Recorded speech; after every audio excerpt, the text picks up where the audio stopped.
Ninakusalimu kwa jina lipitalo majina yote. Hili sio jina la mtu awaye yote, bali ni jina la Bwana wetu Yesu Kristo.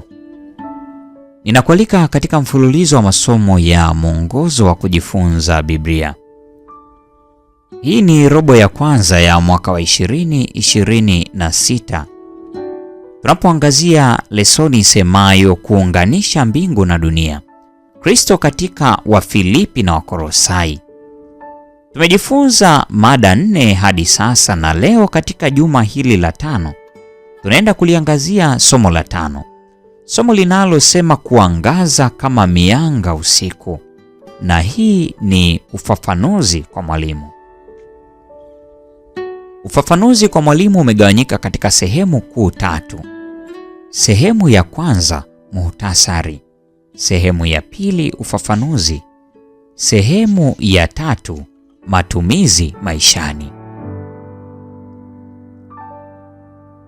Aya muhimu katika juma hili ni Wafilipi sura ile ya 2 aya 14 na 15, ambayo inasema, yatendeni mambo yote pasipo manung'uniko wala mashindano, mpate kuwa wana wa Mungu wasio na lawama wala udanganyifu, wasio na ila kati ya kizazi chenye ukaidi kilichopotoka, ambao kati ya hao mnaonekana kuwa kama mianga katika ulimwengu. Hii ni sehemu ya kwanza, muhtasari. Lengo la somo, Wafilipi sura ile ya 2 aya ya 12 hadi 30 na Yakobo sura ya 2. Wakristo wameitwa kuwa nuru katika ulimwengu uliojaa giza. Yesu alisema, ninyi ni nuru ya ulimwengu, Mathayo 5 aya 14.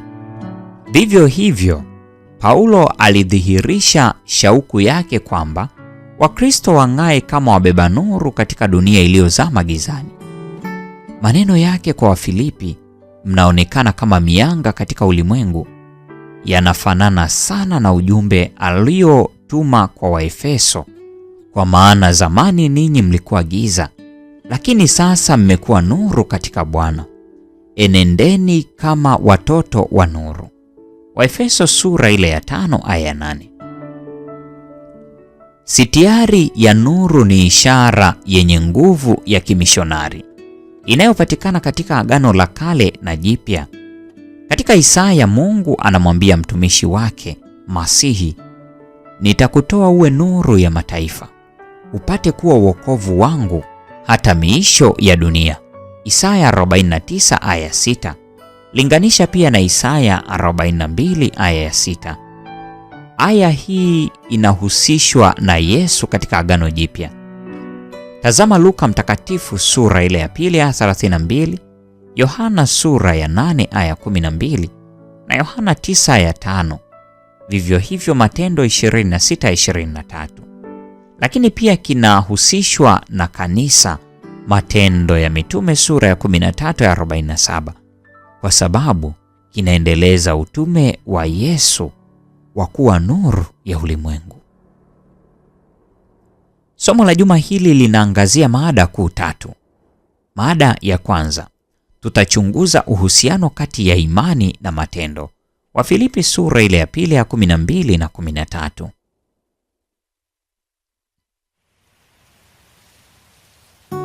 Mada ya pili, kama Wakristo tumeitwa kuwa nuru ulimwenguni, tukifuata nyayo za Yesu na kushiriki maisha yetu na wengine.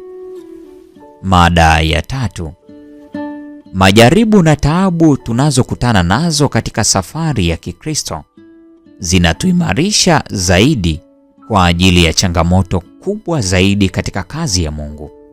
Hizi ni zana za Mungu za kukuza tabia muhimu ambazo ni za msingi kwa ajili ya huduma yenye matokeo mazuri.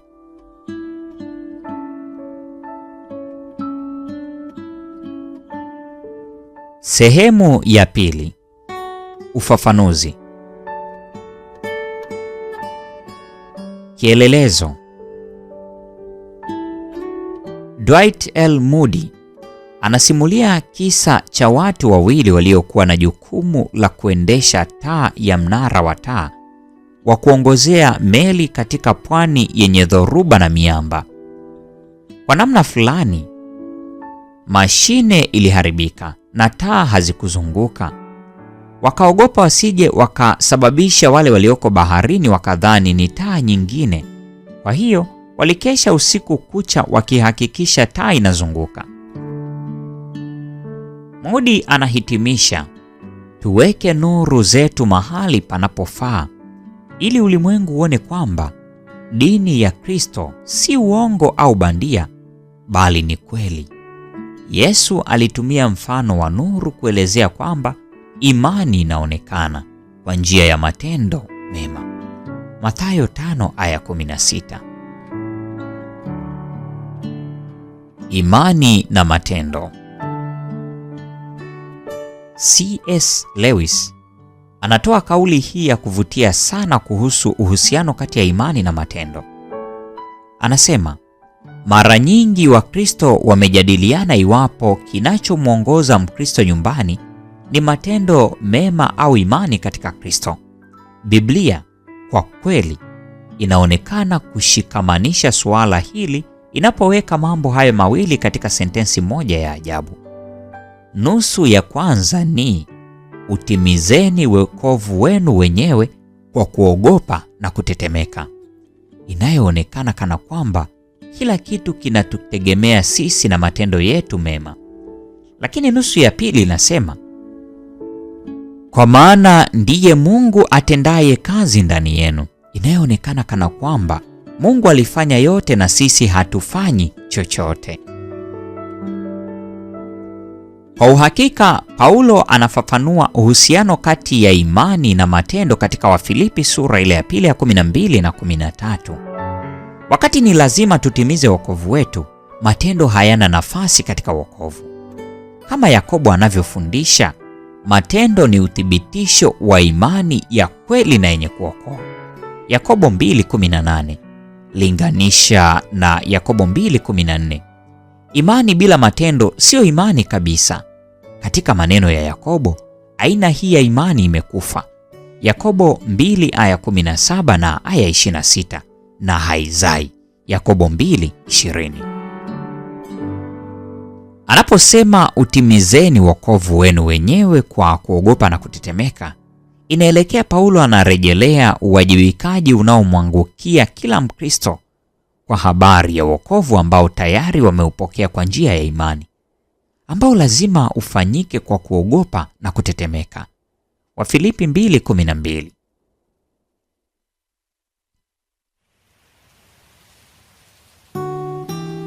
Katika andiko la awali la Kiyunani, kirai kwa kuogopa na kutetemeka kimewekwa mwanzoni mwa sentensi kwa ajili ya msisitizo. Kwa kuogopa na kutetemeka, utimizeni wokovu wenu wenyewe.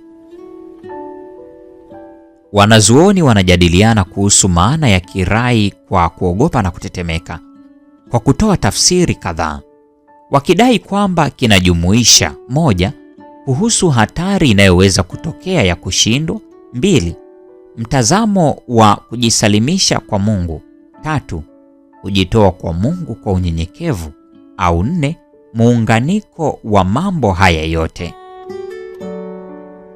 Paulo pia anatumia lugha hii katika sehemu zingine za maandishi yake. Katika waraka wa kwanza wa Paulo kwa Korintho sura ile ya 2 aya 3, hofu na matetemeko vinaonekana kuakisi wasiwasi wa Paulo juu ya uwezekano wa kushindwa katika utume wake huko Korintho. Katika Wakorintho wa pili sura ile ya 7 ya 15, maneno haya yanaelekeza katika imani ambao aliyokuwa nayo Paulo kwamba Wakorintho wangetimiza kile ambacho kilitarajiwa kutoka kwao. Tazama mstari wa 16. Katika Waefeso sura ya 6 ya 5, maneno haya yanasisitiza umuhimu wa kutambua wajibu. Uchanganuzi wa vifungu hivi unaashiria kwamba kwa ujumla, kirai kwa kuogopa na kutetemeka katika Wafilipi 2:12 kinaelekeza katika utambuzi wa juu wa uwajibikaji. ambao waumini wanatakiwa kukuza kuhusiana na wokovu wao. Matendo yao ni dalili kwamba wanalichukulia jambo hili kwa uzito. Nuru kwa ulimwengu. Taswira ya nuru inatumika mara kwa mara katika Biblia kama sitiari ya utume. Katika Agano la Kale, Mungu mwenyewe anaelezewa kama chanzo kikuu ambacho nuru inatoka kwake. Mtunga Zaburi anasema, Bwana ni nuru yangu, katika Zaburi ya 27 ya kwanza. Tazama pia Zaburi ya 4 ya 6, Zaburi ya 89 ya 15, Zaburi ya 118 ya 27 na Isaya 2 aya 5. Vivyo hivyo, akizungumza kwa niaba ya watu wake, Nabii Mika asema, Bwana atakuwa nuru kwangu, atanileta nje kwenye nuru.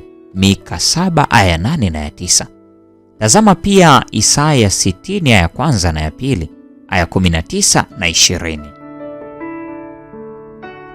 Katika Isaya 42 aya ya 6 na Isaya 49 aya 6, mtumishi wa Bwana anarejelewa kama nuru ya mataifa. Katika Isaya 49:6 msomaji anapewa maelezo haya zaidi: upate kuwa wokovu wangu hata miisho ya dunia. Waandishi wa Agano Jipya walielewa sitiari hiyo na kuitumia kwa uthabiti. Luka 2:32, Yohana 8:12, Yohana 9:5, Matendo 13:47 na Matendo 26:23. Inashangaza kwamba sitiari ya muhimu zaidi kwa kanisa katika sura ya kwanza za Ufunuo ni vinara vya taa. Katika suala hilo, wanazuoni mbalimbali wanakubali kwamba kuacha upendo wa kwanza kwa baadhi ya washiriki katika kanisa la Efeso kunahusiana na kupungua kwa bidii yao ya umishonari. Ufunuo 2 aya 4.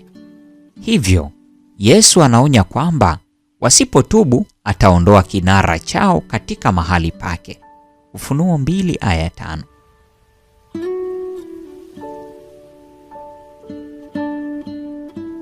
Kama ilivyotajwa hapo kwanza, kirai miisho ya dunia kinapatikana katika Isaya 49 aya 6. Kuhusiana na sitiari ya nuru, inatokea mara mbili katika kitabu cha Matendo ya Mitume kuelezea upeo wa kazi ya kimishonari ya kanisa, Matendo 1:8 na Matendo 13:47. Ingawa sitiari ya nuru haipo katika Matendo 1:8, inaweza kudokezwa kulingana na Matendo ya Mitume 13:47.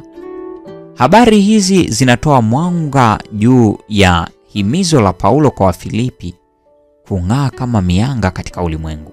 Wafilipi 2:15.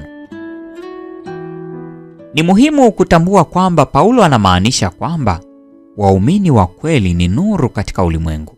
Wafilipi 2:15, wanapodhihirisha umoja kati yao wenyewe. Wafilipi 2:14. Hata hivyo, wito wa kuwa nuru pia ni wito katika ushirika wa nuru.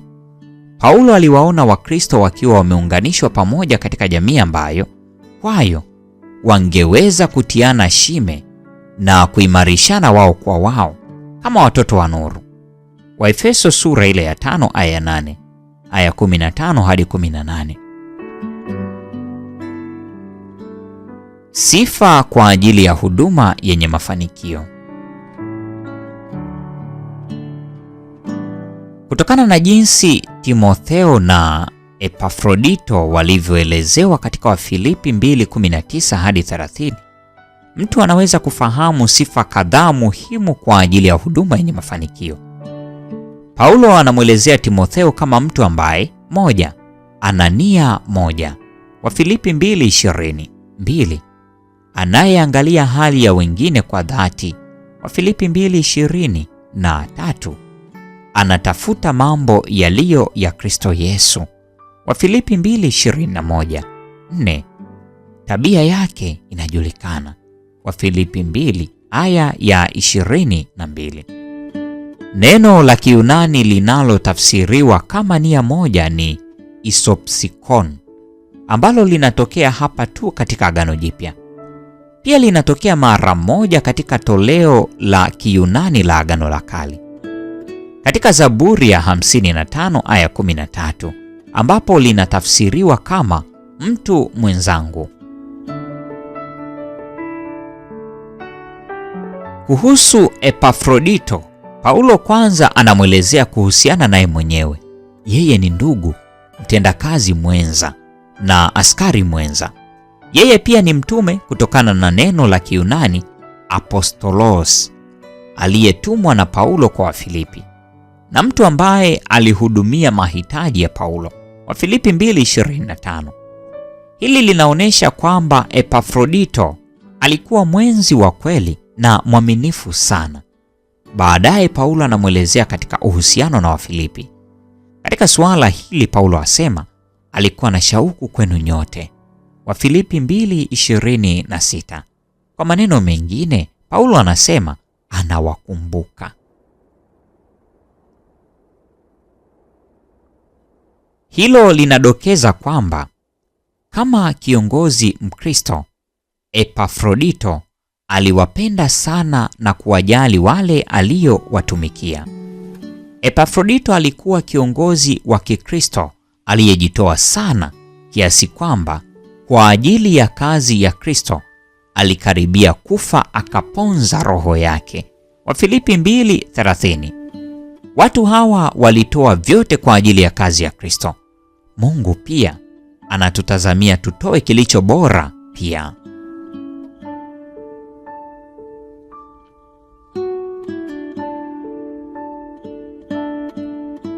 Sehemu ya 3. Matumizi maishani.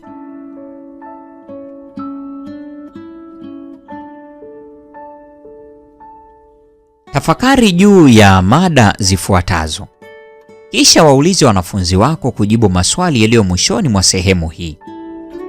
Tunamtegemea Mungu kabisa kwa ajili ya wokovu ambao tunapokea kwa njia ya imani. Paulo aliliweka wazi zaidi aliposema, kwa maana mmeokolewa kwa neema kwa njia ya imani, ambayo hiyo haikutokana na nafsi zenu, ni kipawa cha Mungu. Waefeso sura ya 2 aya 8.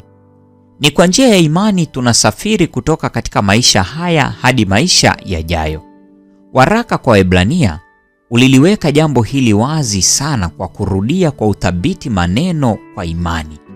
Tazama Waebrania 11. Kwa imani Ibrahimu alikaa ugenini katika ile nchi ya ahadi, kama katika nchi isiyo yake, maana alikuwa akiutazamia mji wenye msingi. Waebrania 11 aya 9 na ya 10. Uzoefu wa wokovu bila kuepukika unatuongoza kutenda matendo mema, kwa sababu matendo mema yamekusudiwa kuwanufaisha wengine. Wagalatia sura ile ya 6 aya 9 na ya 10. Hayatokei kwa asili kwa wenye dhambi. Yeremia 13:23. Ndiyo maana ni Mungu anayetuwezesha kuyatenda. Wafilipi 2:13. Yesu aliwaambia wanafunzi, vivyo hivyo nuru yenu na iangaze mbele ya watu, wapate kuyaona matendo yenu mema. Mathayo 5:16. Amri hii inasisitizia uhusiano wa karibu kati ya nuru yetu kuangaza na kutenda matendo mema. Kwa kutenda matendo mema, waumini wanaangaza nuru yao katika ulimwengu huu wa giza. Giza ni ishara ya dhambi. Tazama kwa mfano Yohana 3:19 na 20, Luka 22 aya ya 53. Na matokeo yake, tazama kwa mfano Zaburi ya 82 aya 5 na Waefeso 4:18. Wakristo wameitwa kuangazia ulimwengu huu kwa nuru ya Injili ya utukufu wake Kristo. Wakorintho wa pili sura ile ya 4 aya 4. Ili kuwaangazia wale ambao mungu wa dunia hii amepofusha fikra zao. Wakorintho wa pili sura ile ya 4 aya 4. Maswali. Swali la kwanza: matendo mema na uzoefu wa wokovu vinahusianaje? Swali la pili, ni kwa njia zipi unaweza kuangaza nuru yako katika ulimwengu huu wenye giza? Hii ni somo la 5. Bwana atubariki sote na tuenende kwa amani ya Bwana.